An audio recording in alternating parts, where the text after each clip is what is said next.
तो चलिए दोस्तों फटाफट बताइए, क्योंकि यहाँ पे आपको बताना है कि क्वेश्चन मार्क की जगह पे क्या होगा। और ऑप्शन देख सकते हैं, यहाँ पे ऑप्शन दिया गया है, थोड़ा सा आप सोचिए और इसी ऑप्शन में से चारों में से कोई एक होगा, ठीक है। और ये सवाल नंबर एनालॉजी का है। 7 के बाद 13 कैसे आया ये पता चल जाएगा आपको, उसके बाद आप इजिली पता कर लीजिएगा कि यहाँ पे क्या होगा। अब देखिए ये 7 के बाद 13 कैसे आया, इसी को समझते हैं, ठीक है। 7 के बाद ये 13 कैसे आया, अब ध्यान दीजिएगा। यहां पे हम क्या करेंगे कि 7 को लिख सकते हैं 2 स्क्वायर प्लस 3, 4 3 7 हो गया। इसको आप लिख सकते हैं 3 स्क्वायर प्लस 4, क्योंकि 2 से तो 3 हो गया, 2 स्क्वायर हो गया, आगे बढ़ा 3 स्क्वायर हो गया, यहाँ पे प्लस 3 हो गया, यहाँ पे प्लस 4 हो गया। अगला टर्म क्या होगा, अगला टर्म होगा 4 स्क्वायर प्लस 5, ठीक है, 3 4 5। तो 16 5 कितना होता है भैया, ये होता है 21 होता है ना। लेकिन यहाँ पे तो 23 दिया गया है। जब यहाँ पे 23 दिया गया है तो ये लॉजिक फेल हो जाएगा, क्योंकि ये लॉजिक यहाँ पे 21 रहता तब लगता, तो ये बिल्कुल गलत है। हम कुछ अलग ट्राई करेंगे। 7 में हम 6 जोड़ देंगे तो 13 आ जाएगा, लेकिन 23 में अगर 6 जोड़ेंगे तो ये 29 हो जाएगा। 29 कहीं पे है ऑप्शन में, देखिए तो 29 तो नहीं दिया गया है ना, तो ये भी लॉजिक फेल हो जाएगा। तो अब देखिए, अब ध्यान दीजिएगा, ठीक है। यहाँ पे एक्चुअल में प्राइम नंबर वाला लॉजिक यूज किया गया है। प्राइम नंबर सबको पता है कौन सा होता है, जो संख्या किसी से नहीं कटता है, वो होता है प्राइम नंबर। जैसे कि 37 हो गया, ये किसी से नहीं कटेगा। तो प्राइम नंबर, अभाज्य संख्या, ऋण संख्या सब एक ही होता है। 1 से लेकर के 100 तक के बीच में 25 टोटल प्राइम नंबर होता है। 2 नंबर का सवाल दोस्तों टच कर देता है, ठीक है। और सबसे छोटा प्राइम नंबर 2 होता है। तो दोस्तों अब समझिएगा कि यहाँ पे आखिर में किस तरह से प्राइम नंबर का लॉजिक यूज किया गया है। तो देखिए 7 के बाद 13 आ गया, तो 7 के बाद अगला प्राइम नंबर कौन सा होता है, 7 के बाद अगला होता है 11। तो आप कहेगा 13 कैसे लिख दिए, तो 7 के बाद जो अगला प्राइम नंबर है उसको छोड़ करके उसके नेक्स्ट वाला प्राइम नंबर लिखा है, ठीक है।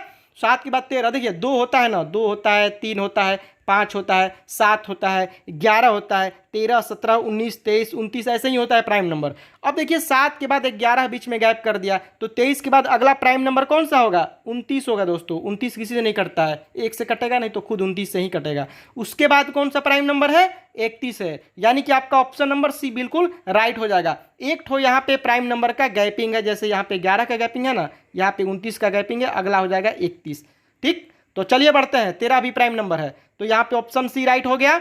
अगला यहाँ पे सवाल है, 8 है, 28 से 15 है। अब भैया यहाँ पे हुआ क्या है, 8 से तो 28 हो गया, 15 हो गया, किए यहाँ पे करें क्या।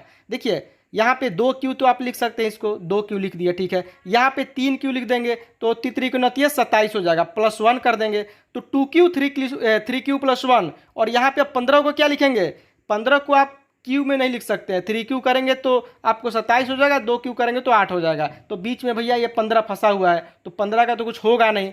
यहाँ पे देखिए 2 क्यू करेंगे तो 8 हो जाएगा, और 3 क्यू करेंगे तो 27 हो जाएगा। 15 कहाँ से आ रहा है, तो यहाँ पे कुछ अलग ट्राई करेंगे। क्या दोस्तों, यहाँ पे कि 8 को आप 8 9 के नज़दीक है ना, 9 के नज़दीक, और 9 है 3 स्क्वायर, तो यहाँ पे 3 स्क्वायर माइनस 1 इसको लिख सकते हैं। इसी तरह से ट्राई करना चाहिए दोस्तों कि कौन सा संख्या किसी स्क्वायर या क्यू के नज़दीक तो नहीं है ना, और ये पता चल जाएगा तो आपको सारा। यहाँ पे देखिए 28 जो है वो 27 के नज़दीक है। 27 क्या है, 27 क्या है दोस्तों, ये 3 क्यू है, 3 क्यू है, ठीक है। 3 क्यू के मतलब नज़दीक है, तो ये 3 क्यू प्लस 1 हो गया, और ये हो गया आपका 28। तो 3 क्यू माइनस 1, 3 स्क्वायर माइनस 1, और उसके बाद आ गया 3 क्यू प्लस 1। तो अगला क्या होगा, अगला क्या होगा, ये है 15, तो ये है 16 का नज़दीक। यानी कि 4 स्क्वायर माइनस 1 अगर हम करेंगे, जैसे हमने यहाँ पे 3 स्क्वायर माइनस 1 किया था, उसी तरह यहाँ 4 स्क्वायर माइनस 1 करेंगे तो अगला क्या बनेगा, जैसे यहाँ पे 3 क्यू प्लस 1 बन गया ना, तो आगे बन जाएगा 4 क्यू प्लस 1। तो ये कितना आ जाएगा, 64 प्लस 1 65। इसको समझ लीजिए, देखिए यहाँ पे 3 स्क्वायर माइनस 1, और यहाँ पे आ गया आपको 3 क्यू प्लस 1। अब अगला देखिए यहाँ पे 4 स्क्वायर माइनस 1, तो यहाँ पे अगला बन गया 4 क्यू प्लस 1। तो यहाँ पे देखिए 3 4 का लॉजिक है, ये पूरा का पूरा 3 पे चला है, और ये पूरा का पूरा 4 पे चला गया। Square minus 1 Q plus 1, square minus 1 Q plus 1, तो यहाँ पे ऑप्शन नंबर सी आपका राइट हो जाएगा। अब चलिए अगले सवाल की तरफ बढ़ते हैं। अगला है कि 16 माइनस 2 बराबर 2, और 9 माइनस 3 बराबर 0, 81 माइनस 1 बराबर 8, तो 64 माइनस 4 बराबर क्या होगा, 64 माइनस 4 बराबर क्या होगा। ध्यान दीजिएगा दोस्तों, एसएससी जीडी का एग्जाम आ रहा है, एमटीएस का आ रहा है, रेलवे ग्रुप डी, सारे के सारे एग्जाम बहुत ही जल्द होने वाले हैं। बहुत ही अच्छी सूचना आपके लिए, कोरोना धीरे धीरे डाउन हो रहा है, अब सारे बच्चे अपने पढ़ाई में लग जाएं। 16 माइनस 2 बराबर 2 है, तो इसको आप ऐसे लिख सकते हैं 16 माइनस 2 बराबर 2 अगर लिखा हुआ है तो आप ऐसा नहीं लिख दीजिएगा 16 बराबर 2 प्लस 2 लिख दीजिएगा ना। बराबर किधर जाएगा तो चिन्ह बदल जाता है, तो 16 बराबर 2 प्लस 2 होगा तो 16 बराबर 4 हो जाएगा कि नहीं हो जाएगा।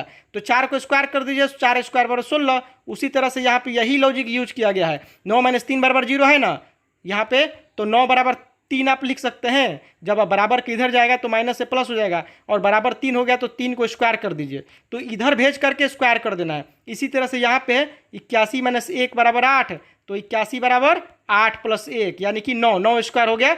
तो हम क्या करेंगे कि 64 माइनस 4 बराबर 0 है ना, सॉरी 64 माइनस 4 बराबर x मान लीजिए, तो यहाँ पे 64 बराबर कितना हो जाएगा, यहाँ पे x प्लस 4। तो किसमें हम अगर 4 में कौन सा ऐसा संख्या जोड़े कि स्क्वायर करेंगे तो 64 आ जाएगा, तो 4 में 4 ही जोड़ेंगे तो 8 हो जाएगा, 8 को स्क्वायर करेंगे तो 64 आ जाएगा, यानी कि आपका x की जगह पे 4 होगा। समझ गए ना। तो यहाँ पे ऑप्शन नंबर ए हो जाएगा। समझ गए कि नहीं समझ गए, एक बार और समझा देते हैं केवल इतना।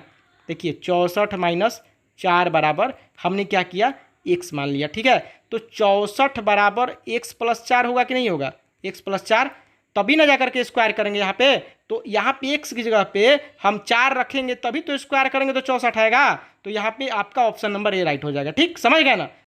अब यहाँ पे ध्यान दीजिएगा, कथन निष्कर्ष का सवाल है और कथन में 2 कथन आपके सामने हैं और यहाँ पे निष्कर्ष में 4 निष्कर्ष हैं। अब इन दोनों को ध्यान से देखिएगा और इसी में से कोई सही होगा आपका, या तो 2 सही होगा, 3 सही होगा, जितना भी होगा ध्यान दीजिएगा, ठीक है। कथन में दिया गया है कि सभी मोर शेर हैं, तो हम क्या करेंगे, एक सिंपल सा बना लेते हैं। सभी मोर, पिकॉक कर दिया हमने पी से, या इसको हम एम कर देते हैं, सीधे सीधे आपको समझने में आसानी होगा, एम से मोर समझ लीजिए, ठीक है। तो सभी मोर आपका शेर हो गया, शेर को हमने एस से कर दिया, तो सभी मोर शेर हो गया। कुछ बाघ मोर हैं, अब यहाँ पे देखिए कह रहा है कि कुछ बाघ मोर हैं, तो एक बाघ का हम बनाते हैं और ये कुछ थोड़ा सा मोर में से ले लेते हैं और यहाँ पे इसको बी कर दिए, कुछ बाघ मोर हैं, हो गया ना। अब निष्कर्ष कह रहा है कि कुछ शेर बाघ नहीं है, तो ये पूरा का पूरा भैया ये शेर का हिस्सा है, ये शेर का हिस्सा है ना, ये शेर का हिस्सा हो गया ना। तो कुछ शेर बाघ नहीं है, तो यहाँ पे तो कुछ शेर बाघ हैं, ये पूरा का पूरा आपका बाघ है ना, ये बाघ का, तो ये वाला जो पोर्शन है पूरा ये तो बाघ में चला गया, तो ये गलत हो जाएगा ना। कह रहा है कुछ शेर बाघ नहीं है, जबकि कुछ शेर बाघ है यहाँ पे दिख रहा है, तो ये गलत हो जाएगा। अगला देखिए यहाँ पे अगला है कि सभी बाघ शेर हैं, तो भैया सभी बाघ जो है ये सभी बाघ शेर कैसे हो जाएगा, कोई शेर के अंदर थोड़े घुसा है, ये सभी बाघ शेर नहीं होगा। अब अगला है तीसरा है कि कुछ बाघ शेर हैं। अब देखिए ये बाघ हो गया ना, यहाँ पे ये बाघ है तो कुछ बाघ शेर हैं, तो ये दोस्तों आपका सही हो जाएगा, क्योंकि ये वाला जो हिस्सा है कुछ बाघ का ये शेर में चला गया है, इसलिए ये सही हो जाएगा। चौथा क्या है कि सभी मोर बाघ हैं, सभी मोर कैसे बाघ होगा जा बताइए, ये सभी मोर तो यहाँ पे है, इसका ये सारा हिस्सा बाघ में तो है नहीं, इधर तो नहीं ना है ना, इधर नहीं है, तो कैसे सभी मोर बाघ हो जाएगा, कोई अंदर थोड़े है इसके, तो ये गलत हो जाए, आपका चौथा भी गलत हो जाएगा, केवल तीसरा आपका सही है, ठीक है, केवल तीसरा सही है। तो आप दे सकते हैं यहाँ पे कि आपका ऑप्शन नंबर 1 सही हो जाएगा, केवल निष्कर्ष 3 निकलता, ठीक है। तो अगर ना समझ में आए तो थोड़ा सा पीछे करके देख लीजिएगा। अगला सवाल यहाँ पे है कि एक निश्चित कोड में, अब ध्यान दीजिएगा, एक निश्चित कोड में इंग्लिश को 2/5 लिखा जाता है। अब ये आपका पूरा का पूरा सवाल है, देखिए निश्चित कोड में इंग्लिश को 2/5 लिखा जाता है, तो उसी कोड में मैथ्स को कैसे लिखा जाएगा, अब इसको समझना है, थोड़ा सा समझिएगा, ठीक है। तो इंग्लिश को 2/5 कहा जाता है, ये कैसे भाई 2/5 कैसे आ गया, अगर जोड़ेंगे घटाएंगे भी तो ये आएंगे रहेंगे, क्योंकि ई को 5 मान लिए तो ये एम को मान लिया, ऐसे ऐसे करके, तो ये हमें कुछ अलग ट्राई करना पड़ेगा। यहाँ पे अगर इंग्लिश के यहाँ पे देखेंगे कितना सारा है, तो 1 2 3 4 5 6 7 है, पूरा का पूरा 7 है, तो यहाँ पे 7 दिया गया है, लेकिन यहाँ पे तो 2/5 लिखा गया है, लेकिन हमें एक चीज़ दिख रहा है यहाँ पे कि 2 और 5 को जोड़ देंगे तो 7 आ जाएगा। तो कुछ ना कुछ ऐसा ही ट्राई करेंगे हम, दिमाग को थोड़ा सा घुमाइएगा दोस्तों। यहाँ पे जोड़ने पे 7 आ रहा है ना, 1 2 3 4 5 6 7, और यहाँ पे 2/5 लिखा है, लेकिन 5 और 2 को जोड़ देंगे तो 7 आ जाएगा। तो ये कैसे 2/5 हुआ है ये समझेंगे।